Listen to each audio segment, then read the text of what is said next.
Chers collègues, bonjour. Bienvenue à cette dernière conférence midi de la session d'hiver 2015.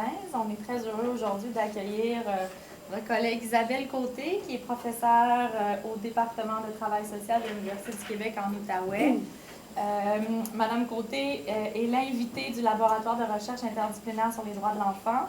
Elle détient un doctorat en service social de l'Université de Montréal et elle s'intéresse aux pratiques familiales émergentes, familles homoparentales et projets parentaux par l'implication de tierces personnes. Elle est également chercheure associée à la chaire de recherche sur l'homophobie de l'UQAM. Alors, elle nous propose aujourd'hui une discussion autour d'une méthodologie centrée sur l'enfant. Merci beaucoup, Madame Côté, d'avoir accepté notre invitation.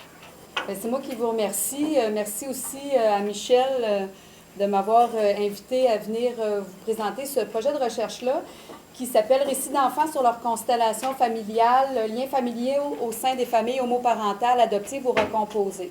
Donc, ce que je me propose de faire, c'est de faire présenter brièvement ce projet de recherche-là, savoir d'où il est issu, pour ensuite parler davantage du cadre théorique qui sous-tend le travail, le projet de recherche comme tel, c'est-à-dire l'approche centrée sur l'enfant, pour faire dialoguer, en fait, le cadre théorique avec la méthodologie qu'on déploie dans le cadre de la recherche actuellement.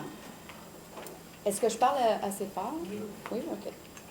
Donc, tout d'abord, d'où ça découle, ce projet-là? Ça découle de plusieurs projets qui ont été conduits, là, soit par moi, soit par des collègues dans le cadre de recherche qui portaient sur des familles, des systèmes familiaux complexes et émergents. Donc, brièvement, le premier, c'est celui sur les mères lesbiennes dont les enfants sont nés d'un donneur connu. Donc, légalement au Québec, comme vous savez, l'homoparenté est reconnue depuis 2002, ce qui fait que deux femmes peuvent être inscrites sur le certificat de naissance de leur enfant. Et certaines d'entre elles choisissent d'avoir des enfants avec un ami, donc ce qu'on appelle un donneur connu. Et moi, ce qui m'intéressait, le premier projet de recherche, c'est moi qui l'ai conduit, c'est de savoir pourquoi des femmes choisissent d'avoir un enfant avec un donneur connu sans que l'enfant soit inscrit dans la filiation de l'enfant. Donc, comment les adultes négociaient le rôle, si rôle il y avait, de l'homme dans la vie de l'enfant. Donc, la première collecte de données a eu lieu en 2010 et à ce moment-là, j'ai rencontré 10 couples de femmes, dont 20 femmes et leurs 10 donneurs. Et tous les enfants avaient en bas de 5 ans, sauf un. Donc, tous ces enfants-là ne savaient pas le rôle du donneur dans leur conception, si on veut. Ils connaissaient tout le donneur, mais ils ne savaient pas qui était le donneur par rapport à eux. Donc, je me suis intéressée à savoir, quand l'enfant va grandir, pour l'instant, les enfants avec tout ce discours-là, moi, j'ai pas de maman, j'ai pas de papa, j'ai deux mamans. That's it, t'sais. Puis à un moment donné, il y en a un qui était arrivé, puis il avait dit, puis c'est ça qui m'a amené ma réflexion, il était revenu de l'école, puis il avait dit à sa mère, il dit, moi, j'ai pas de papa, mais j'ai un monsieur. Il y avait... en fait, tous les enfants savaient comment faire des bébés à ce moment-là, ma première collecte de données, mais il n'avait pas compris que le spermatozoïde était rattaché à un homme, tu sais. Donc, évidemment, là, cet enfant-là avait conceptualisé ça, il était revenu à la maison, et la mère avait trouvé ça drôle, et avait dit, oui, c'est telle personne. Donc, je me suis intéressée à savoir, une fois que les enfants vieilliraient, puis qu'ils apprendraient le rôle du donneur, qu'est-ce que ça ferait? Est-ce que ça changerait la dynamique parentale? Donc, entre les deux mères et le donneur. Donc, la deuxième collecte de données qui est terminée actuellement, qui est à l'étape de l'analyse. Et effectivement, tous les enfants sont au courant de qui est le donneur et le rôle qu'il a joué dans sa conception. Et donc, les enfants, selon les mères, développent leur propre façon de voir son rôle dans leur vie. Okay? Et le langage qu'ils utilisent pour parler de lui. Le deuxième projet de recherche que j'ai mené, c'est sur des pères gays qui ont eu leur enfant suite à une gestation pour autrui. Et là, ma question, c'est de savoir, quand la tierce de reproduction est une femme versus un homme, est-ce que la façon de se représenter est différente quand c'est deux pères versus deux mères? Est-ce que la maternité, par exemple, on la voit autrement que la paternité biologique? Donc, la collecte de données est terminée, elle aussi. Et ce qu'on sait, c'est que la plupart des hommes ont eu leur enfant avec une GPA médiée par une agence, donc ce n'était pas dans un contexte relationnel. Mais tous les liens sont maintenus entre les pères gays et les mères lesbiennes. Mais encore une fois, à cette étape-ci, les enfants ont tous plus ou moins 5 ans à peu près là, de ce projet de recherche-là. Ensuite, c'est ma collègue Geneviève Pagé qui a mené une recherche, elle, sur les enfants adoptés via la banque mixte et comment les parents adoptifs développent leur sentiment d'affiliation et comment les parents d'origine étaient ou non inscrits, si on veut, dans les représentations qu'on avait de la famille. Et le dernier, c'est Kevin Lavoie qui l'a mené suite à un projet de recherche conçu par la RUC Séparation parentale conduit par notre collègue Marie-Christine Saint-Jacques à l'Université Laval, qui porte sur des familles homoparentales recomposées, donc de mères lesbiennes séparées, remises en couple, et de pères gays séparés, remis en couple. Donc, encore une fois, la question, c'est de savoir comment tous ces adultes-là s'inscrivent là, dans les discours enfantins. Donc, la cible pour le projet de recherche actuellement, c'est plus ou moins 50 enfants âgés entre 5 et 13 ans. Il y en a des plus jeunes, donc évidemment, ceux-là sont trop jeunes pour être rencontrés. Mais on prévoit là, en rencontrer probablement, on espère en tout cas, 25, 30. Principalement des enfants ici. Dans le premier projet que j'ai conduit, le temps 1 et le temps 2, on a eu 100 de rétention. Donc, les 20 mères ont été présentes au temps 2. Les 10 donneurs ont été présents au temps 2. Mais au temps 2, ce qui est intéressant, c'est qu'on a eu en plus les conjointes ou conjoints des donneurs qui se sont inscrits aussi. Et eux-mêmes, dans certains cas, sont pères. Donc, dans le projet ici, on veut interroger aussi les enfants que le donneur a eu lui-même pour voir comment eux autres se représentent tout ça. Donc, le cadre théorique qui sous-tend la recherche actuellement, c'est l'approche centrée sur l'enfant. En ce sens où, ce qui nous intéressait, nous, c'est comment les enfants vont définir eux-mêmes leur système familial ou leurs liens sociaux, les représentations qui ont de l'importance, des liens biologiques, par exemple, pour faire famille versus les liens sociaux. Donc, on a choisi un cadre théorique là, qui est vraiment issu, là, qui permettait de soutenir ça. Donc, la théorie, l'approche centrée sur l'enfant est enracinée dans la théorie sociologique de l'enfance qui considère l'enfant comme un acteur social capable, lui-même, de se positionner par rapport au sujet qui le concerne et non pas comme un objet de recherche en tant que tel. Okay? Donc, dans ce cadre théorique-là, ce qu'on dit aussi, c'est que l'enfant, son apport est non seulement pertinent, mais il est valide et valable, en ce sens que ce que lui pense pour réfléchir sa vie a autant de poids que la façon dont les adultes, nous, on réfléchit, ce qui est important pour eux. Du moment, évidemment, que le processus de recherche soit adapté pour lui. Donc, l'enfant, dans ce cadre-là, est un acteur réflexif et actif dans la construction des co-savoirs qui le représentent. Et surtout, c'est que cet espace-là enfantin permet de réfléchir autrement, peut-être, des réflexions que nous, on peut avoir au niveau de l'âge adulte, mais que ces réflexions-là sont aussi valables.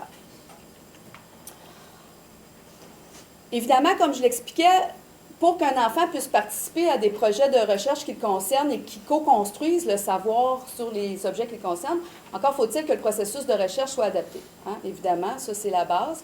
Et qu'on tienne compte des éléments importants et prépondérants qui vont influencer justement cette adaptation-là. Le premier, c'est la question des relations de pouvoir, évidemment, entre l'adulte et l'enfant, dont il faut tenir compte, la question du consentement éclairé et la question de la confidentialité. Tous ces éléments-là, je les passe rapidement parce qu'on va le voir tout à l'heure de façon appliquée un peu plus, là, comment nous, on a conceptualisé ça et on a développé ça. Donc, pourquoi impliquer des enfants dans les projets de recherche qui les concernent?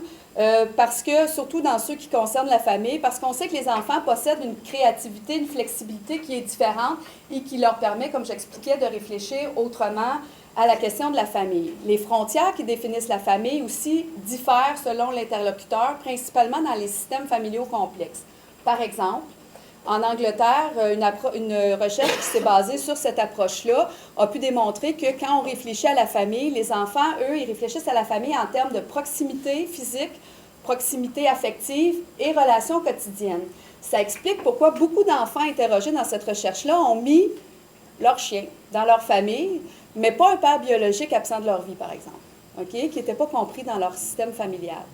Une autre chose aussi qui a permis en Angleterre, parce que cette approche-là est issue en fait des recherches en Angleterre sur la famille, un élément très intéressant, c'est qu'en situation de placement, on s'inquiète beaucoup de savoir, quand on déplace les enfants de famille d'accueil, l'impact que ça peut avoir sur les enfants, le fait de briser, si on veut, hein, ce lien-là entre le donneur de soins adulte et l'enfant, puis on conceptualise ça comme étant dommageable, les placements à répétition. Une recherche a démontré qu'au niveau de la fratrie d'accueil aussi, ça avait des problématiques chez les enfants, c'est-à-dire que quand on sépare, même si on maintenait, par exemple, un lien durable avec l'adulte d'accueil, mais qu'on déplaçait régulièrement les fratries, les enfants vivaient ça comme autant de deuil et autant de, comment je pourrais dire, de bris de lien qui faisaient en sorte que au bout du compte, ils cessaient de s'attacher. Donc, même au niveau de la fratrie, ce qui a pu éclairer autrement. Donc, ce que ça permet de faire aussi, c'est que les enfants vont contribuer à une triangulation des données qu'on a récoltées auprès des adultes. Alors, par exemple, dans la recherche sur les mères lesbiennes, autant d'eux, je leur ai demandé de dessiner leur système familial et de dessiner le système familial de leur enfant, et il n'était pas concordant. Le système familial des mères n'était pas concordant avec celui qu'elles avaient dessiné pour leurs enfants. C'est très intéressant parce que ce qui n'était pas concordant, en fait, c'est que dans leur famille à elles, et elles m'ont toutes dit ça, non, le donneur ne fait pas partie de ma famille, il fait partie de ma vie, par exemple. Il est important parce que j'ai eu mes enfants grâce à lui, mais non, il ne fait pas partie de ma famille du tout. Par contre, il fait partie de la famille de mon enfant. Mais il n'est pas son père légal, il n'est pas dans sa filiation, il n'habite pas dans la même maison, mais il fait partie de la famille de l'enfant. Donc, c'est intéressant de voir qu'ici, les systèmes familiaux ne sont pas concordants. Donc, nous, la question qu'on avait par rapport à ça, c'est de se demander, bien, eux-mêmes, les enfants, comment ils vont conceptualiser leur famille. Ça va, je ne vais pas trouver. Alors, la méthodologie qu'on a déployée, on a utilisé 3 outils, la cartographie circulaire, la trame narrative qui va appuyer l'utilisation de la cartographie circulaire et le formulaire d'assentiment. Alors, la cartographie circulaire, c'est quoi? C'est un outil d'analyse qui a été développé en Angleterre, encore une fois, par Samuelson et ses collègues, qui, en fait, place l'enfant au centre d'une cible, parce qu'il y a différentes façons de l'utiliser. L'enfant est au centre d'une cible, et ensuite, il y a des ronds qui irradient autour de lui, maximum de 4 ronds. Et habituellement, comment ça fonctionne? C'est que le premier rond autour, c'est les personnes que les enfants jugent les plus importantes, moyennement importantes, moins importantes. Et dans la cartographie originale, on a les personnes que l'enfant n'aime pas, okay, dans le cercle extérieur. Et ce cercle-là est divisé en différents cadrans, dépendamment de ce qu'on étudie, mais ce qui revient tout le temps, c'est la famille, les amis et le réseau secondaire formel, l'école, les médecins, quoi que ce soit, là, dépendamment de ce qu'on étudie. Donc, il peut être divisé en plusieurs cadrans, 5, 6, 2, 3, ça dépend de ce qu'on essaye de faire. Nous, on l'a adapté à notre propre processus de recherche. Là, je vais vous montrer notre carte qu'on a développée par la suite. C'est un outil d'analyse qui est sensible, qui permet à l'enfant de déterminer lui-même qui l'enfant veut mettre dans son système familial et les liens que chacune des personnes entretiennent entre elles. Et ça a une bonne, surtout c'est ce qui nous intéressait, nous autres, c'est la stabilité en fonction des différents stades cognitifs. Donc, c'est un outil qui a une bonne stabilité, même on peut l'utiliser chez des enfants aussi jeunes que 4 ans. Puis, au niveau de l'âge qu'on avait, de 5 à 13 ans, là, la stabilité au niveau des résultats était aussi bonne. Alors ça, c'est les cartographies qu'on a développées.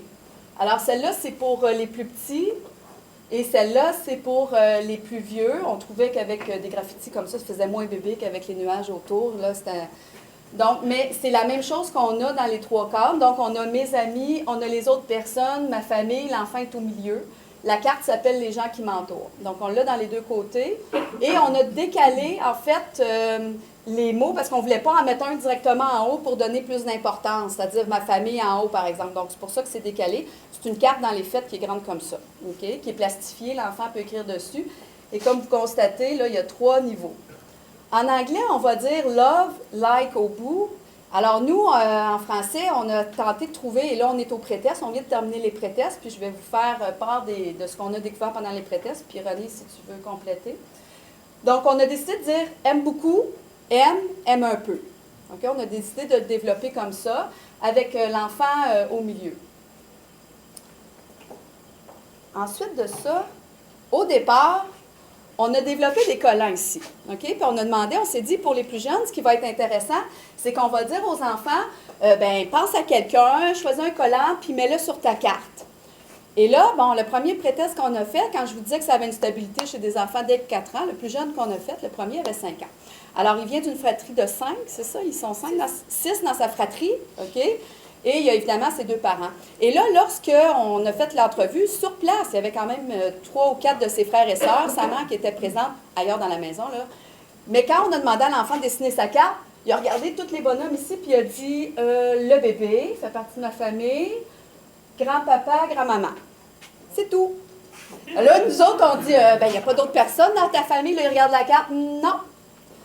Est-ce que tu veux... Puis là, on dit, bon, est-ce qu'on dit, on lui donne-tu des noms ou non? On essayait au début, là. Non, c'est tout. OK. Qui tu pourrais mettre dans tes amis? Regarde, personne. Et là, on s'est dit, bon, il est trop jeune. La carte, c'est pas vrai que ça a une stabilité chez les plus jeunes.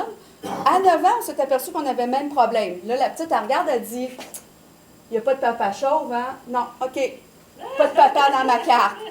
Donc, en fait, les collants, ça a été un obstacle parce que les enfants, ce qu'ils faisaient, c'est qu'ils cherchaient quelqu'un qui ressemblait. Si ça ne ressemble pas, il n'existe pas. Donc, on s'est dit, bon, fausse bonne idée. Hein, on a enlevé les collants qu'on avait fait dessiner par une graphiste. On se trouvait bien bon, mais bon.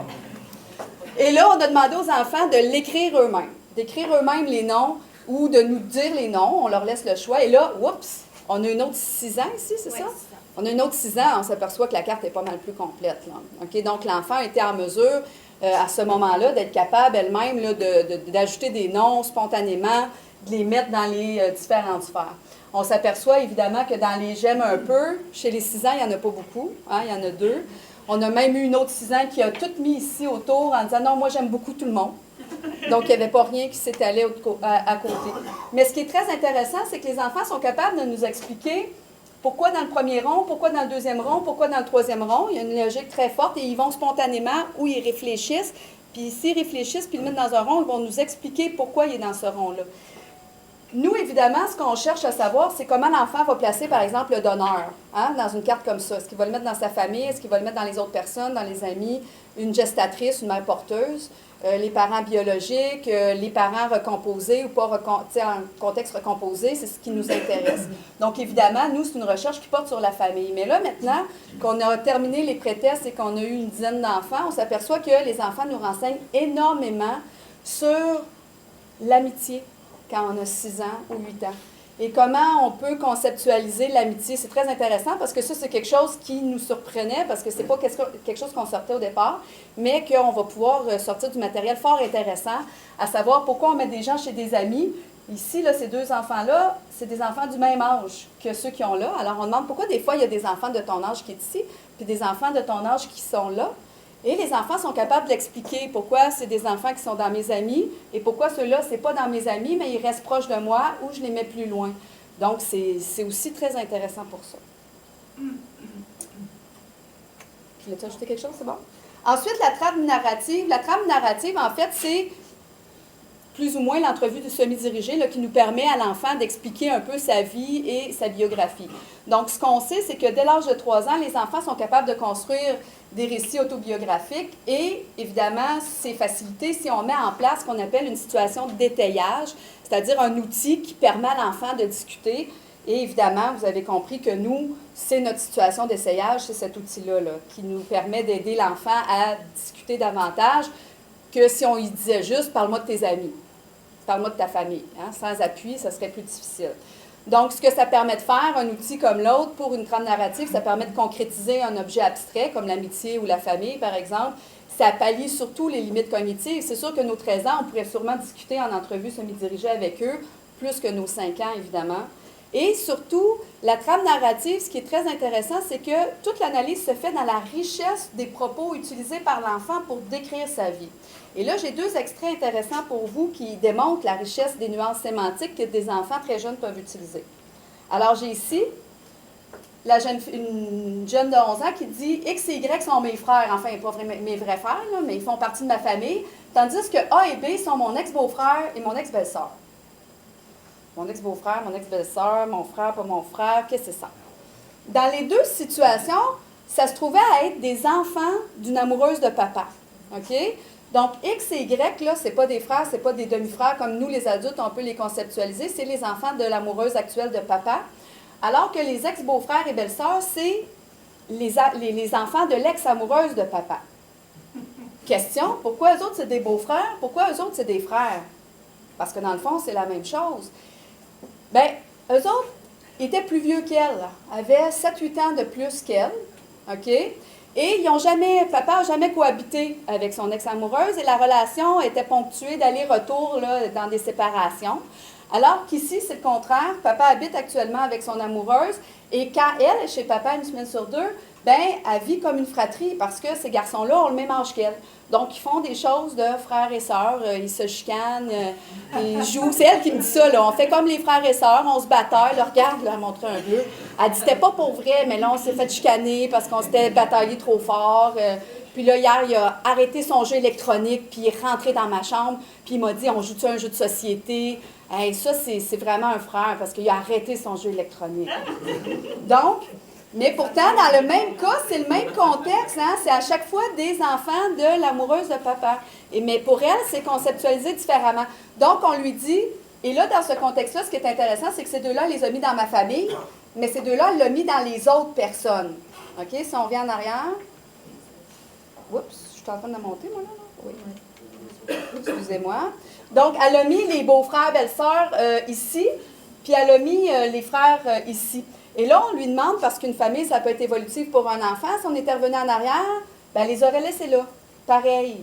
OK? Parce que, dans le fond, ils n'ont jamais eu une fonction de frères et sœurs, ils n'habitaient pas ensemble, ils étaient plus vieux. L'autre exemple intéressant, c'est... Oups, mon Dieu, j'ai de la misère, hein? C'est pas intuitif pour moi. A et B sont mes demi-frères et demi-sœurs, X est ma vraie sœur. Alors, moi, je lui demande, c'est quoi la différence entre une demi-sœur ou un demi-frère et une vraie sœur? Les vraies sœurs ont la même maman, elles étaient dans son ventre. Une fille de 6 ans. Dans ce contexte-là, A et B ne sont pas des demi-frères, encore une fois, c'est les enfants de l'amoureux de maman. Elle habite en garde partagée chez maman, chez papa, avec sa sœur, qui ont les mêmes parents, le même père, la même mère. Pourtant, pour elle, les vraies sœurs sont vraiment issues du ventre de maman. Puis là, ce qu'on essaie de voir, si c'était papa, bien là, ce serait des demi-frères et des demi-sœurs. Donc, pour elle, c'était plus concret de dire, bien, les vraies sœurs sont reliées à maman. Mais elle a 6 ans, donc évidemment, à 6 ans, maman prend beaucoup de place, puis elle se rappelle d'avoir vu sa mère enceinte de sa sœur. C'est beaucoup plus concret pour elle. Donc, c'est intéressant aussi parce que pour elle, c'était des demi-frères et demi-sœurs, mais dans les faits, c'est pas ça. C'est vraiment les enfants du conjoint de la mère qui habitent là une semaine sur deux, une fin de semaine sur deux, où ils sont comme une fratrie. Alors, finalement, le dernier truc qu'on a développé, c'est l'assentiment de l'enfant. C'est pas à vous, évidemment, que je vais apprendre que l'assentiment, ça n'a pas de valeur légale. Là, ça ne supplée pas, évidemment, le consentement parental. C'est pour ça qu'on appelle ça, évidemment, l'assentiment.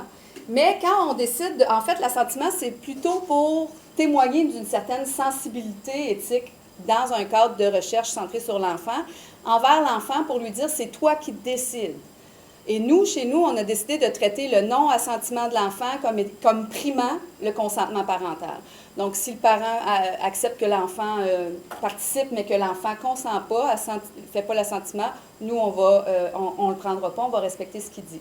Donc, évidemment, dans cette question-là, il y a toute la question du rapport de pouvoir. Donc, quand l'enfant consent à participer à une recherche, il consent pourquoi? Parce que ses parents y en ont parlé, parce que ses parents l'ont encouragé, parce qu'il y a un facteur de désirabilité sociale face aux chercheurs.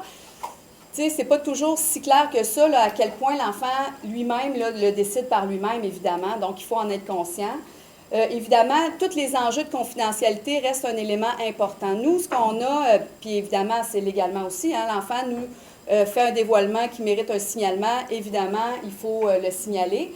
Mais encore une fois, le parent pourrait avoir accès au matériel que l'enfant produit. Donc, la confidentialité doit être négociée avec le parent. Et donc, doit dire au parent, écoute, nous, ce que l'enfant va nous dire, on va le garder entre nous, on ne va pas dévoiler l'information de l'enfant. Vous allez avoir accès aux résultats de recherche, mais les enfants vont être traités comme de façon globale. Il n'y aura pas les éléments nécessairement issus de ce que votre enfant vous a dit. Donc, ça, c'est négocié avec le parent. Et dans le formulaire de consentement, aussi, c'est écrit ça, et c'est écrit aussi que si l'enfant dévoile, évidemment, bien, on va être tenu de signaler aux autorités compétentes. Donc, le parent, au départ, en est conscient. Donc, ça, c'est l'élément de la confidentialité. Puis, on va voir que dans la pratique, il y a certains enjeux qu'on n'avait pas prévus au niveau de la confidentialité à laquelle on est en train de réfléchir actuellement pour la mise en place de la recherche comme telle. Et toute la question de la récompense, donc toute la question qui est liée, bon, vous savez, comme chercheur, hein, des fois, les gens qui participent à nos recherches, on va leur donner un dédommagement pour avoir participé à nos recherches. Et là, la question ici, c'est que si l'enfant a une surprise, est-ce qu'il consent pour vrai? Est-ce que c'est un consentement libre et éclairé ou c'est dans l'optique d'avoir une surprise? Donc, dans cet élément-là, les chercheurs ou les recherches ne s'entendent pas à savoir est-ce que c'est un élément qui entrave une participation libre et entière ou si, au contraire, ça n'entrave pas. Nous, on a décidé d'en mettre une, puis je vais vous expliquer un peu plus tard comment on a décidé de traiter la situation. Alors, Au niveau de l'assentiment, au niveau des considérations générales, évidemment, il y a beaucoup de chercheurs qui disent que en bas de certain âge, les enfants ne sont pas en mesure de comprendre ce qu'on leur demande exactement. Et là, c'est quoi cet âge-là? Il n'y a pas non plus d'entente à savoir qu'est-ce que c'est exactement. Mais c'est sûr que l'assentiment doit être évidemment développé en fonction de leur groupe d'âge. Et nous, c'est ce qu'on a fait. On a développé différents modèles d'assentiment en fonction des groupes d'âge qui sont 5, 6, 7, 9, 10, 12 et 13, tout ça. Donc, on a développé 4 modes d'assentiment différents. Je vais vous en présenter 2 tout à l'heure. Aussi, l'assentiment, ça s'inscrit dans un processus. Donc, au début, l'enfant peut bien vouloir participer, mais évidemment, en cours de route, il pourrait vouloir révoquer son assentiment, mais comment il va le faire? Comment, avec le rapport de pouvoir, il est en mesure de faire ça?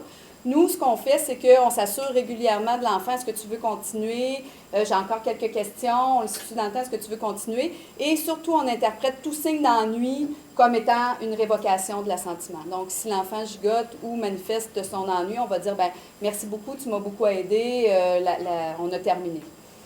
Aussi, l'implication du parent. Le parent doit lui-même expliquer à l'enfant à quoi ça l'engage aussi au préalable à la recherche pour pouvoir répondre à des questions si l'enfant est trop gêné pour le poser au chercheur. Alors, ce qu'on suggère dans la littérature au niveau de la méthodologie, quand on décide de travailler avec ce modèle-là, c'est surtout d'avoir évidemment un contact avec le parent au préalable pour expliquer l'objet de la recherche, puis tous les éléments de nature, c'est quoi les dommages éventuels, les intérêts de participer, etc., une lettre d'information concernant la recherche, le formulaire, évidemment, de consentement parental qui doit être distinct. Et dans le formulaire d'assentiment, on suggère d'écrire principalement ces éléments-là, quoi qu'on peut en rajouter d'autres, qui, comment, quoi. Hein? Donc, des éléments qui répondent à ces questions-là. Nous, ce qu'on a fait, évidemment, au niveau de l'information aux parents, on les rejoint de 2 façons. Premièrement, c'est des parents qui nous connaissent déjà. Donc, ça, c'est un élément facilitateur. Et la recherche, si j'ai déposé la demande de subvention au CRSH, c'est parce que les mères lesbiennes que j'ai rencontrées au 2e temps m'ont presque toutes dit « Ah, tu ne rencontres pas nos enfants? » Et même les donneurs disaient ça. Je me demande bien qu'est-ce que ma fille elle pense de tout ça. Et, bon. Donc, à partir de là, à plusieurs d'entre eux, j'ai dit, bien, si je déposais un projet de recherche, qu'est-ce que vous en pensez? Oui, ça nous intéresserait. Même chose pour les pères gays qui avaient des enfants assez vieux. Donc, pour mes collègues, ça a été la même chose. Éventuellement, on dit, est-ce qu'on peut vous recommuniquer pour des projets éventuels? Ils ont dit oui. Donc, évidemment, ça facilite les choses, le fait qu'on a déjà un contact avec les parents. Mais on leur envoie aussi par courriel tous les éléments qui sont liés à la procédure. Voici ce qu'on s'attend de vous. Et dans le courriel, on a les documents pertinents, c'est-à-dire le formulaire de consentement, évidemment pour elle, pour le parent, et aussi la lettre d'information qu'on appelle. Donc, c'est une lettre avec des images qui a différentes informations reliées avec une image et qui sont divisées selon les groupes d'âge que René Pierre nous a parlé tout à l'heure. Et on demande aux parents de regarder la lettre d'information avec l'enfant au préalable de la recherche et répondre à des questions si l'enfant en a. Au début de la collecte, évidemment, on signe le formulaire de consentement avec le parent, mais après, on fait ce qu'on appelle la lettre de permission. Donc, à partir du formulaire d'information que les parents ont reçu et ont lu avec leur enfant, on a pour les plus petits un jeu qui nous permet de voir si les enfants ont bien compris en fait ce qu'on leur demande de faire pendant la recherche. Et au bout du jeu, bien, ils signent leur nom, je signe mon nom, l'observatrice ou l'observateur signe leur nom. Donc, on a ces formulaires de permission-là pour les 4 groupes d'âge qu'on a parlé.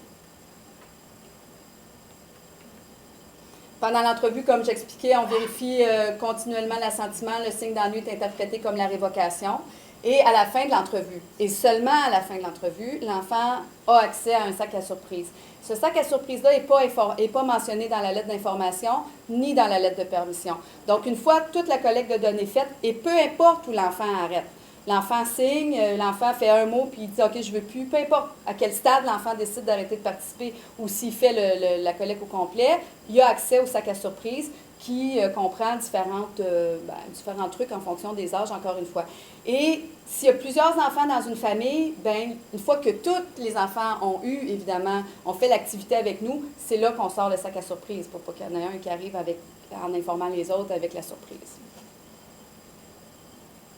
Même que dans une situation de façon, nous autres, on jugeait ça éthique, il était 4 dans la famille, dont une bambine trop petite pour participer. Évidemment, quand on est sorti le sac à surprise, on se voyait bien mal dire à la bambine « Pas toi!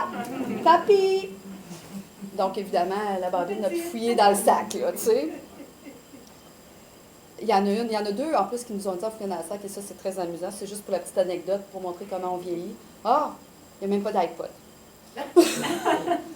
Non, il n'y a pas d'iPod dans le sac à surprise.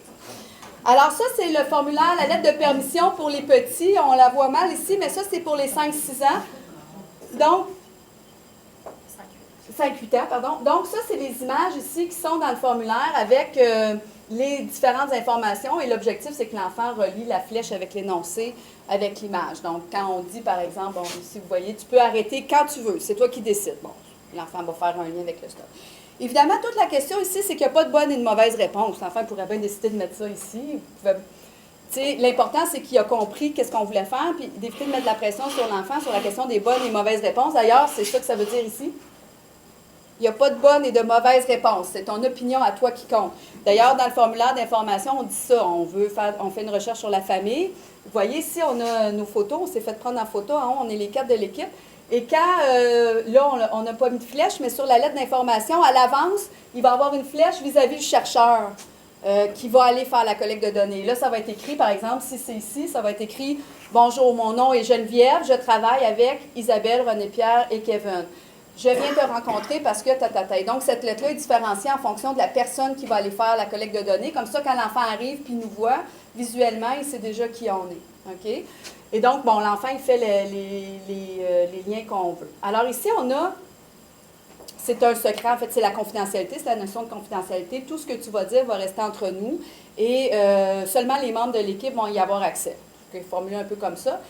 Et là, on s'est aperçu que la question de ces secrets, ça va rester entre nous, ça pouvait poser problème, surtout chez certains enfants, parce que souvent, les enfants, on les éduque en fonction du bon secret, du mauvais secret, puis de dire à nos parents quand on ne se sent pas bien ou quand... Fait que là, on ne voulait pas emprisonner les enfants dans ça, évidemment, et on s'en est aperçu parce que c'est une petite fille de 9 ans qu'on a revue un petit peu plus tard dans la journée de la collecte de données, puis qu'elle m'a dit ça. Elle m'a dit, maman, elle voulait savoir ce que j'ai dit, mais inquiète-toi pas, je ne l'ai pas dit parce que c'est un secret. J'ai dit, oh boy, OK, non, je pense qu'on a mal expliqué le concept. Donc, on lui a dit, non, c'est pas un secret pour toi.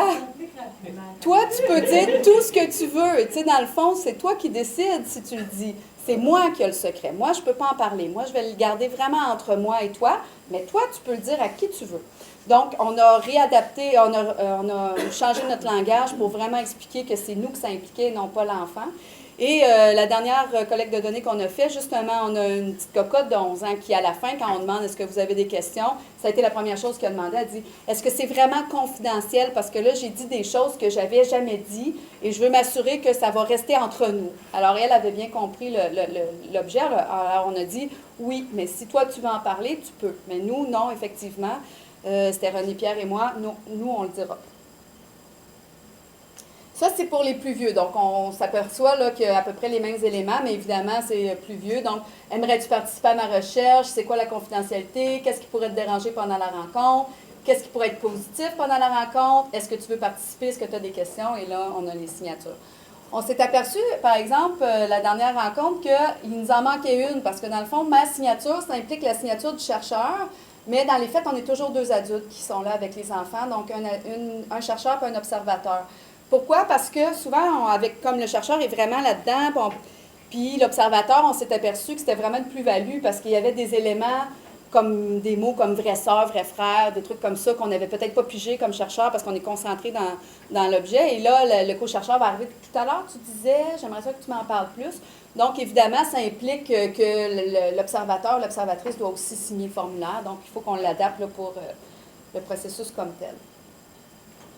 Alors, finalement, en conclusion, on a terminé nos pré-tests et Dieu merci qu'on a fait ça. Parce que non seulement l'outil, on s'est aperçu qu'il fallait l'adapter puis qu'il y avait des éléments importants à adapter, notamment que les collants, c'était une fausse bonne idée, mais aussi ça nous a permis de faire des ajustements. On faisait des ajustements au fur et à mesure. On avait un journal de bord de recherche sur lequel on consignait tous les éléments pour se réadapter au fur et à mesure.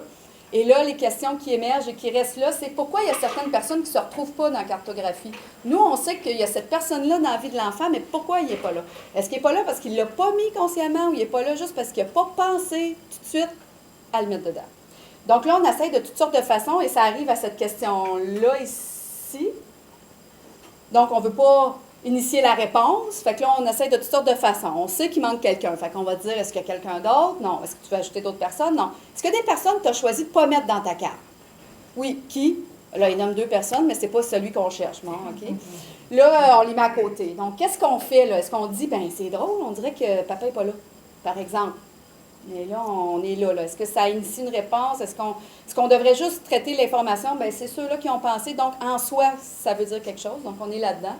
Qu'est-ce qu'on fait avec les personnes décédées? Est-ce qu'on devrait ajouter une section spécifique? Parce que dans le cas des enfants qu'on a rencontrés, on sait qu'un de ses très proches personnes de sa famille immédiate est décédé dans la dernière année et la personne ne se retrouvait pas dans sa cartographie. Et on a essayé toutes sortes de façons, encore une fois, sans dire sans nommer la personne comme telle.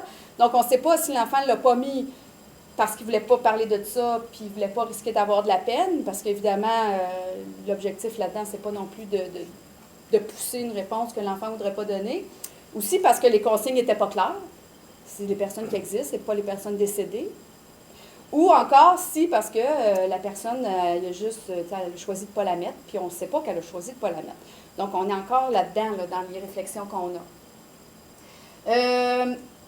Peut-être que ça est trop demandé aux parents de faire la lettre d'information, leur formulaire de consentement, voici les procédures, trouver une place dans la maison, parce que quand on parle de confidentialité, il y a ça aussi. Tu sais, la confidentialité, oui, vous pouvez travailler dans la table de cuisine, je vais aller dans le salon à côté. Bon, là, ça pose problème. Puis là, quand on dit aux parents, non, on veut dire vraiment une pièce fermée ou... Parce qu'on s'engage, hein, comme chercheur, vous avez vu, vraiment, est-ce que... Ah, OK. Donc, ça pouvait des fois causer un petit peu de friction. Donc, la question de toutes les procédures. Trouver une place dans la maison où vous allez être certaine qu'on ne sera pas dérangé, qu'on va être seul avec l'enfant sans que personne n'entende. Lisez le formulaire. C'est peut-être trop, parce qu'il y en a qui n'ont pas lu. En fait, tout le monde n'a pas lu l'information. Tous les enfants savaient pourquoi on allait. Par exemple, tous les enfants étaient au courant, puis quand on leur demandait, sais-tu pourquoi on est ici? Oui, oui. Mais il n'y avait jamais eu la lettre d'information avec le parent en avance. Et finalement, qu'est-ce qu'on fait dans le cas d'un dévoilement qui ne nécessite pas un signalement? Donc, dans le cas d'une situation, par exemple, je reviens avec l'enfant qui disait, oui, parce qu'il y a des choses que je n'ai jamais confiées. Nous, on présume qu'elle parlait d'une situation, parce qu'elle a parlé de différents trucs, pourquoi on met des amis à l'extérieur, de situations où les amis n'étaient pas tout le temps gentils avec elle. Okay? Puis d'une situation qui l'avait beaucoup bouleversée avec un enfant qui avait effectivement été pas gentil avec elle. Et là, on demandait, mais pourquoi tu le gardes dans tes amis? Pourquoi tu le mets là? Puis là, c'est ça la réflexion qu'elle avait, c'était super intéressant. Pourquoi, malgré le fait que l'enfant n'était pas gentil avec elle, elle le gardait dans ses amis. Mais à la fin, quand elle nous a dit, il y a des choses que j'ai jamais dites, puis j'étais contente, ça m'a fait du bien. Quand elle a quitté, René-Pierre et moi, on se demandait, est-ce qu'on aurait dû lui dire quelque chose comme, est-ce que tu as besoin, qu'est-ce que tu m'as confié? Est-ce que tu as besoin d'aide? Est-ce que tu aimerais que je t'aide sur quelque chose? Ou on laisse aller l'enfant comme ça. Tu sais, ça, c'est des questionnements qui nous laissent aller parce qu'elle-même n'a pas dit « je ne sais pas quoi faire avec ça », n'a pas demandé nécessairement d'aide non plus. Mais est-ce qu'elle ne l'a pas demandé parce qu'elle s'attend... En tout cas, ça aussi, ça reste des questions en suspens. Par contre, il reste que les enfants participent super facilement. On n'a pas eu d'enfants qui ont voulu arrêter en cours de route au niveau de la carte. Ils ont beaucoup aimé ça. La carte est visuellement attirante pour eux. Ils ont des crayons de couleur pour écrire dessus. Ils aiment ça. C'est très facile à comprendre les consignes. Ils vont vraiment mettre les personnes aux bons endroits. Ils sont capables de l'expliquer, peu importe leur niveau d'âge, ce qui est très intéressant. Et ça apporte effectivement des nuances pour ce qu'on a actuellement intéressantes sur les données qu'on a normalement sur ces thèmes-là, mais qui sont habituellement récoltés par des adultes. Alors voilà. Merci.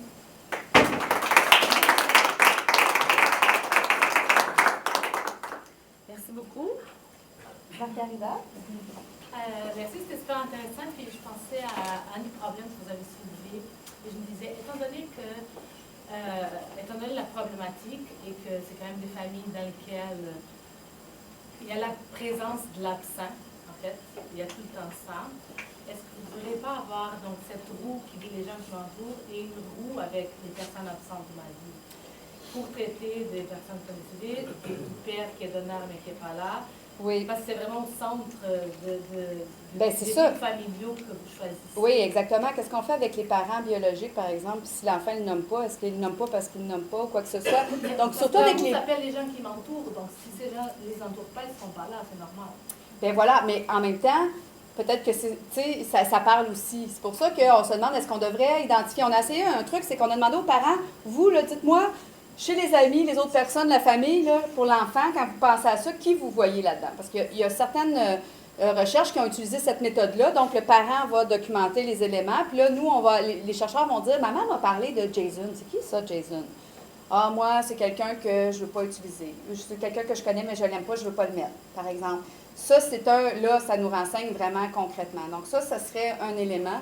Pour les plus petits, on s'est dit peut-être qu'on pourrait dessiner en haut un nuage, ou en tout cas, chez les plus grands, mettre une case, personne décédée. Ça, c'est assez plus facile à réfléchir, ou peut-être le dire dans les consignes. Tu peux ajouter des personnes décédées, mais c'est clair que pour ça, il va falloir clarifier.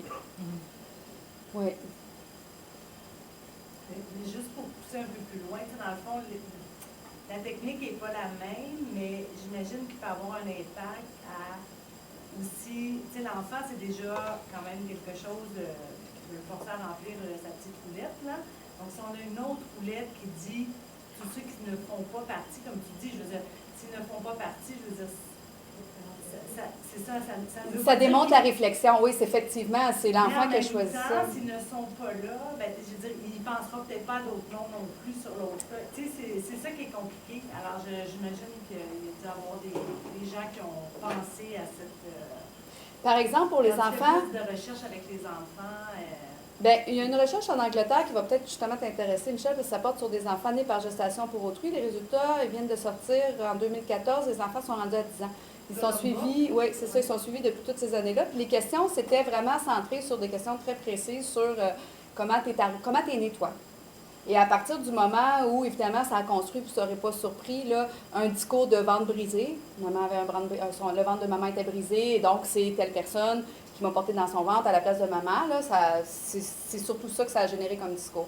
Mais à ce moment-là, à partir du moment où là, on avait l'histoire de naissance, là, elle posait d'autres questions plus spécifiques à propos de cette personne-là et donc de la famille de la gestatrice aussi, donc les enfants, tout ça, là, que l'enfant avait ou non comme contact. Est-ce que c'est un élément qu'on pourrait dire, puisque la plupart d'entre eux sont nés en procréation assistée ou ont été adoptés?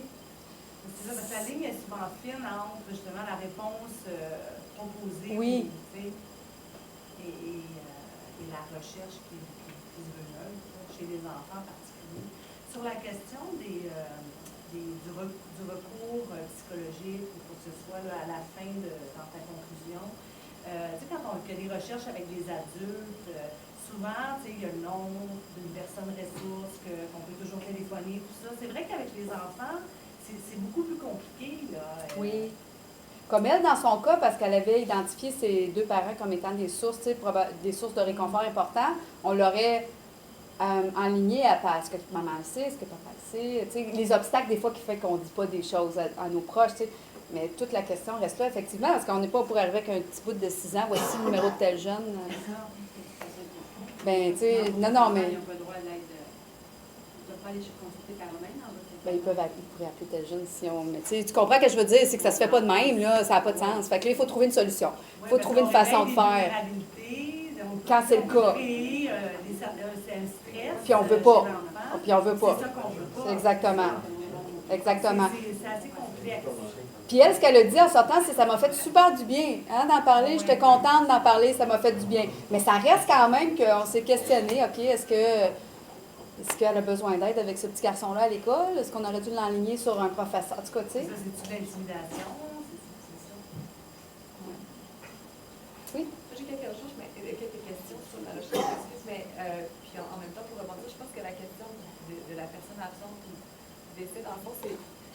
Moi, je trouve ça super intéressant, la cartographie comme ça. Pour les enfants, visuellement, ça doit les faire participer, mais en même temps, c'est comme si c'est très fermé. Il n'y a aucune question ouverte. En fait, il n'y a pas la possibilité de... Parce que même les autres personnes qui m'entourent, que j'aime beaucoup, un peu, c'est assez directionnel. Oui. En tout cas, je trouve que c'est juste... C'est ça qui me manque. Évidemment, je n'ai pas de réponse et vous avez sans doute réfléchi à la chose plus longtemps, mais il me semble qu'il devrait y avoir quand même moyen d'avoir cette question ouverte-là pour les enfants. Bien, c'est ça. Effectivement, tout est là-dedans. Parce que l'outil est utilisé, en fait, dans une optique de trame narrative. Donc, l'enfant, à partir de ça, raconte lui-même ce qu'il a dessiné.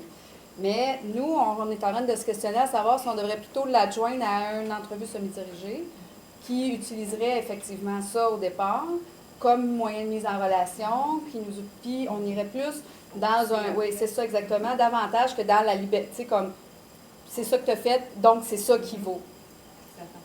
Puis là, le reste, c'est vraiment juste des questions parce que ça m'interpellait. Mais alors, l'idée d'avoir un observateur, j'imagine que vous enregistrez quand même tout ce qui se passe. OK. Parfait. Puis, une autre question par rapport à la présentation. À un moment donné, vous avez dit que les enfants ils ont une flexibilité, une créativité différente, mais différente par rapport entre eux ou par rapport à... Par rapport aux adultes, oui. Pour réfléchir les liens familiaux, la façon dont ils vont se représenter les liens entre eux et même les mots qu'ils vont utiliser, c'est différent que ce que les adultes utilisent comme mots. Même, puis quand on parle de validation, de triangulation des données, par exemple, c'est très intéressant parce qu'une de nos co-chercheurs, Diane Dubois, a fait une recherche comme ça, mais sur les rôles parentaux.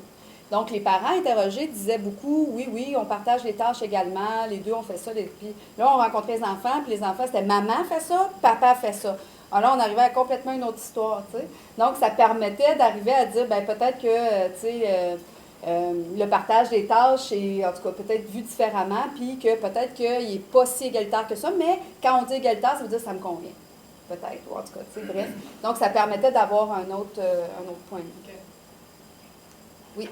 Est-ce que l'emplacement d'une personne dans le rond love ou like peut varier en fonction des humeurs de l'enfant à la journée même? Oui, ça c'est intéressant parce que... Tu me mets à 9 ou 13 ans, là, une journée elle pourrait être dans le centre, une journée elle pourrait être à l'extérieur. Bien, en fait, ce qu'on a... Je parle dans la famille, la façon dont une journée à l'extérieur. Oui, Je le mets dehors de ma carte. Y a-tu des gens qui ont choisi de ne pas mettre oui, ma soeur? Mais on a effectivement, la place différenciée, ça c'est clair. Tel frère, telle sœur est vu plus proche, l'autre plus loin. Mais ce qu'on a, puis là c'est toi qui étais là, peut-être tu peux raconter en termes de temps, est-ce que la carte... En fait, en termes de temps, on a vu, une des dernières entrevues qu'on a conduit, je voyais qu'elle hésitait vraiment à où mettre quelle personne, puis je lui ai demandé, est-ce que ça se peut que si on avait fait la carte hier, ça aurait été différent? Puis un peu quand on va rechercher les personnes qui sont là ou pas là, c'est une des questions avec des enfants qu'on a vus, c'est, là, supposons un enfant de 13 ans, supposons que tu fais le même exercice à 10 ans. Est-ce que les personnes qui se retrouvent sur ta carte sont pareilles ou sont différentes? Puis là, on peut aller chercher des personnes qui décident de ne pas mettre, puis dire, ah oui, Jacob, j'ai décidé de ne pas mettre pour telle raison. Mais dans le temps, quand même, la fillette où j'ai demandé si hier sa carte aurait été différente, elle m'a dit oui. Elle a quand même répondu oui, mais ça reste que ma définition de la famille, c'est ça, puis que je le mettrais quand même là. Fait qu'on voit que dans la famille, c'est quand même stable, que même s'il y a des conflits, tout ça, la définition qu'il y a de la fonction de cette personne-là reste pareille. En tout cas, c'est ce que les prétests ont pu démontrer jusqu'à présent. Dans des cas de famille recomposée, on s'est aperçu que quand la mère ou un des parents se remet en recomposition familiale avec une autre personne, le conjoint précédent n'est pas absent de la carte, il reste là. Et l'enfant va expliquer pourquoi, parce qu'il a été longtemps important dans ma vie, parce qu'il y a un lien avec mon jeune frère ou ma jeune sœur, des fois ça peut être ça évidemment. Puis le beau-parent actuel, il peut être des fois plus loin dans la carte que l'ancien beau-parent qui a été mis plus proche, parce que plus impliqué. Des fois aussi, on a constaté que, puis c'est pas représentatif, on est au prétexte, mais que les belles-mères étaient plus proches, les beaux-pères un petit peu plus loin. En termes sur la carte, et l'enfant expliquait pourquoi, et c'était clair que le beau-père semblait avoir une fonction plus parentale de mettre des noms, alors que la belle-mère avait une fonction qui était plus de prise en charge, compter des histoires. Donc, elle était plus proche. Oui? J'ai quelques questions et peut-être remarques. Première chose, je me demandais, est-ce qu'il y a un projet de faire ça sur une base longitudinale, c'est-à-dire d'aller retourner, par exemple, dans 5 ans, parce que je présume qu'un enfant, par rapport à un ado, va avoir une conception complètement différente de l'histoire de sa gestation, notamment qui va peut-être commencer à intégrer dans son histoire des personnes dont il ne voyait pas la pertinence au départ. Je me demandais si c'était prévu. Puis la deuxième question méthodologique, j'ai l'impression que c'est quelque chose qui se pose de toute façon dès qu'on est en thérapie auprès des enfants, avec une intervention auprès d'un enfant, c'est comment l'enfant va trianguler entre l'intervenant puis son parent. C'est-à-dire que l'enfant veut plaire à l'intervenant, puis il sait que le parent est quelque part dans la relation avec l'intervenant, donc il veut plaire aux parents aussi. Est-ce qu'il va aller déterminer, dire à l'intervenant ce qu'il pense que son parent veut qu'il dise, puis comment on fait la différence? Bien, ça, c'est une excellente question. À date, on n'a pas senti ça au niveau de la désirabilité sociale. On n'a pas eu cette impression-là. Les enfants, c'était vraiment spontanément, ça. Il n'y avait pas... Puis quand il y avait une réflexion plus profonde que spontanément, c'était vraiment très, très expliqué. Tu sais, c'était clair là, que ça venait de lui. À date, là, on n'a pas eu personne on s'est posé la question. Évidemment, dans ces contextes-là, il y en a aussi qui ont mis des choses délicates. Par exemple, je mets l'amoureux de maman loin, je le trouve pas gentil. Et c'est vrai que maman, elle voudrait peut-être pas ça, là, tu sais. Fait que ça, c'est des... Mais, puis elle l'explique, puis l'enfant l'explique, bien, parce qu'il est comme ça, parce qu'il est comme ça. Ça nous est arrivé à quelques reprises que telle personne était mise plus loin, puis l'enfant l'explique, tu sais. Puis ça semble pas faire... Parce que ça, c'est la question du conflit de loyauté. Nous, ça nous posait un peu de problème. Est-ce que l'enfant va avoir... va pas vouloir dire ça pour pas être pas gentil ou pour pas, tu sais. Fait que c'est pour ça qu'on prend le temps de le rassurer au début, mais à date, on n'a pas vu ça. C'est un peu pour ça aussi qu'en comparaison avec la cartographie circulaire du début de 1996, on n'a pas mis, nous, les personnes que j'aime pas. Oui. Pour éviter aussi ce conflit de loyauté-là qui pourrait survenir chez un enfant. Oui. Ouais, une bonne précision. Oui? À l'école primaire de mes enfants, il y a quelques années, ils avaient fait une recherche pour savoir, d'après les enfants, quel était le droit de la personne le plus important. Ce qui est sorti, c'est le droit à la famille. Très fortement. C'est intéressant. Très intéressant. Puis, justement, pour revenir à votre première question sur les études longitudinales, en fait, eux, ici, plus un peu les pères aussi, parce que dès le départ, je les avais inscrits là-dedans, puis ils acceptaient de participer à long terme. Donc, le temps 3, ici, évidemment, ça va être les enfants. Le temps 2, ici, ça va être à nouveau les pères, puis les enfants plus vieux, parce que les autres, on pourrait en avoir 2 ou 3, mais maximum, ils sont trop petits. Donc, mais la question, justement, de savoir à long terme comment les enfants évoluent, on le sait dans le cas de certains types de familles, notamment les donneurs de sperme en clinique, par exemple. Il y a certaines recherches aux États-Unis qui ont été conduites comme ça. On sait aussi, il y en a 2 ou 3 recherches internationalement, mais surtout sur les mères lesbiennes. Donc, ce qui serait intéressant de voir, c'est avec des parents hétérosexuels.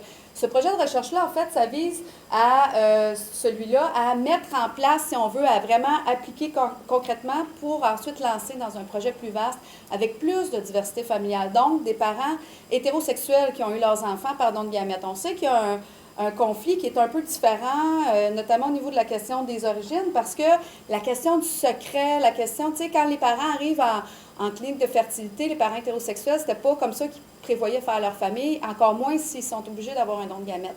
Donc, ça crée une espèce de tension différente dans la conjugalité et que, par exemple, les couples lesbiens, moi, les couples lesbiens que je rencontrais, puis que dans mes recherches, c'est surtout avec elles disent, bien, quand on va en clinique, il faut qu'on essaye de ne pas avoir l'air trop contente. Parce qu'on est dans la salle d'attente, puis là, tu te ramasses avec plein de parents qui sont...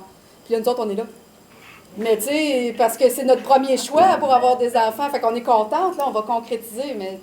Donc, évidemment, toute la question des enjeux intrapsychiques parentaux joue différemment, évidemment, dans ce contexte comme ça. Mais à long terme, ça serait intéressant de voir, justement, à 13 ans, comment ils vont se situer, puis à 20 ans, puis quel genre de relation ils vont avoir ou non créé avec lui, là, éventuellement.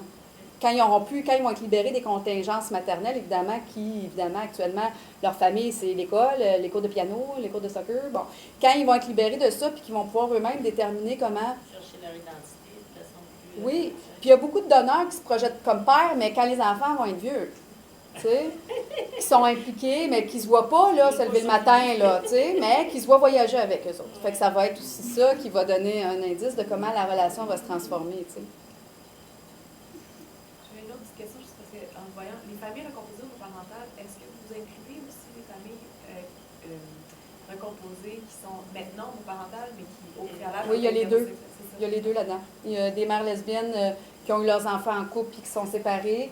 Il y a des mères lesbiennes ex-hétérosexuelles, puis même chose pour les pères gays. Les pères gays, c'est tous des pères ex-hétérosexuels. Okay. Donc, ils ont eu leurs enfants dans un contexte hétérosexuel, oui. Sur le plan de la triangulation, j'imagine que, tu sais, on le sait avec les enfants, tu sais, à la marque de Vincent, une journée ça peut être ceci, l'autre journée ça peut être cela, mais on remarque qu'il y a des façons de se rassurer, comme tu le disais aussi. Mais est-ce que c'est très précieux, justement?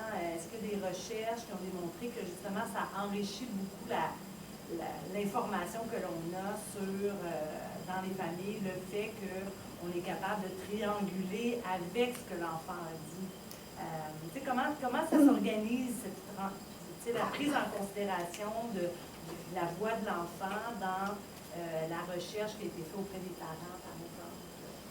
En fait, à ma connaissance, il n'y a pas de recherche qui ont été conduites au sein de la même famille pour trianguler. OK? Donc, on a pris des familles adoptives, on a pris des enfants adoptés, mais pas au sein des mêmes familles. Même chose pour ici. À ma connaissance, il n'y a aucune recherche qui ont triangulé le point de vue des couples lesbiens et de leurs donneurs. On sait ce que les femmes pensent de ça, on sait ce que les donneurs pensent, mais on ne sait pas est-ce qu'ils ont le même entente. Et effectivement, moi, c'était tout à fait corrélé. Ce qu'on pense, c'est la même chose que lui. OK? Fait que c'était vraiment quelque chose qui était comme ça. Et 3 ans, 4 ans après, c'était la même affaire. OK? Là, maintenant, eux, c'est intéressant, parce qu'on a comme un 4e point de vue, celui de l'enfant. Parce que chaque personne a été vue individuellement. Donc, chaque membre du couple a été vu individuellement. Le donneur a été vu tout seul et son ou sa conjointe a été vu aussi tout seul. Donc, dans un contexte comme ça, on va avoir les enfants de lui, les enfants des femmes. Donc, ça, c'est très intéressant parce que pour cette dynamique-là, ça nous apporte un portrait très riche. À ma connaissance, je n'ai pas vu ça comme ça. Non. Puis même dans la même fratrie, ils se positionnent différemment. Si on regarde les différentes cartographies de la même fratrie, ils se placent différemment dans différents cercles concentriques. Fait que ça aussi, ça devient encore un peu plus intéressant. Effectivement. Oui. Moi, je suis là. Oui. Vas-y. Peut-être juste une petite suggestion que vous avez peut-être déjà pensé et écarté, mais pour essayer de faire d'invoquer des personnes qui sont pas dans la carte, qui sont pas spontanément placées dans la carte par l'enfant sans lui en mettre dans la tête.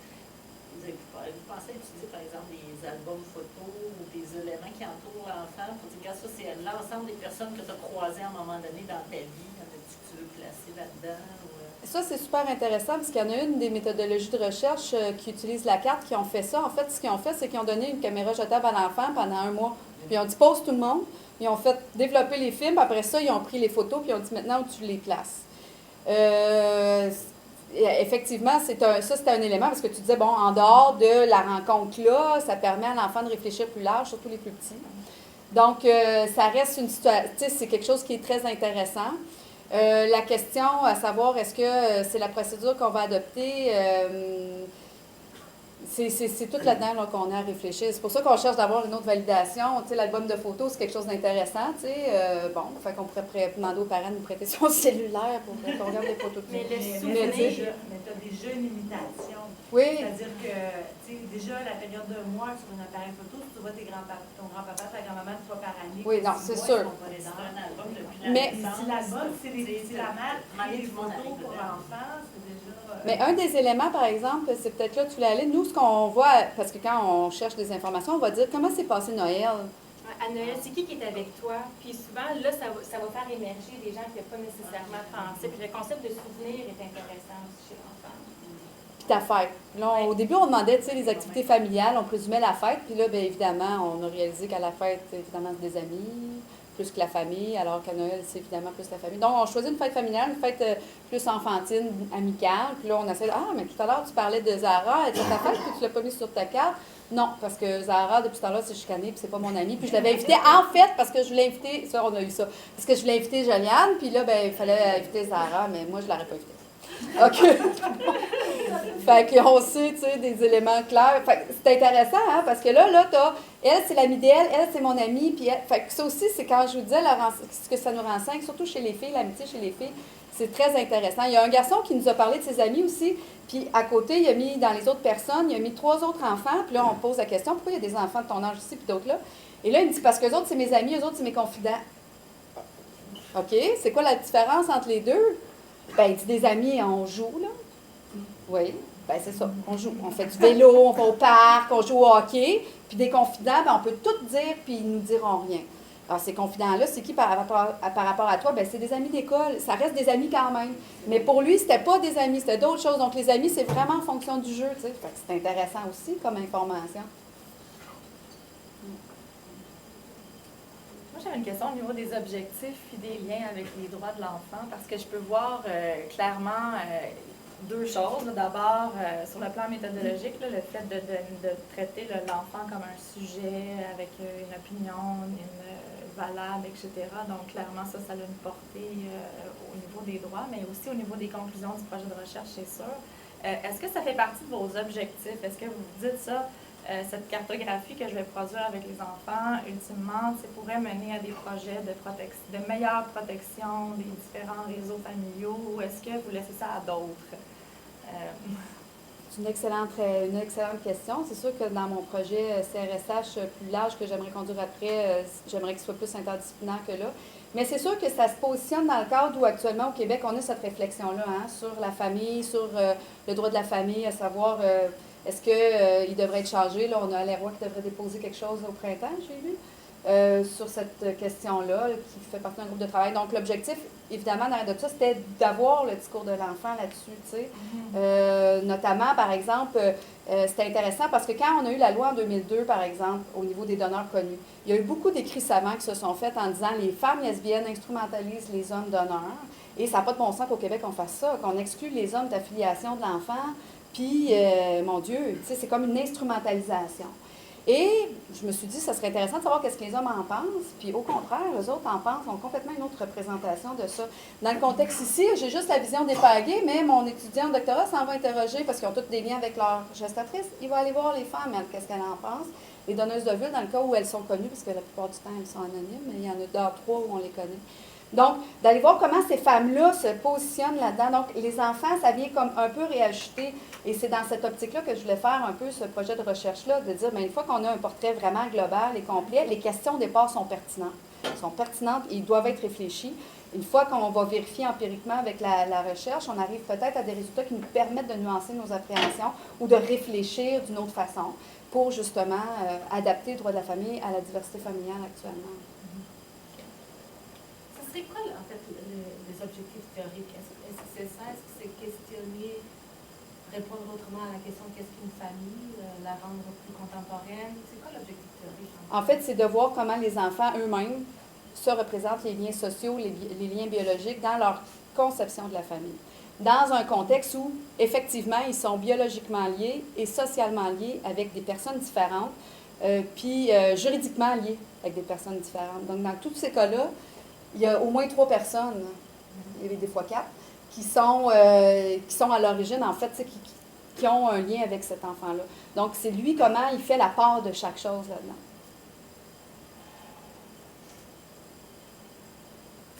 D'autres questions? Il y en aurait beaucoup encore. Oui, on a hâte de voir vos conclusions. On va vous réinviter. Ben, merci beaucoup. Merci à vous et à votre équipe. Et merci à vous d'avoir participé. Merci.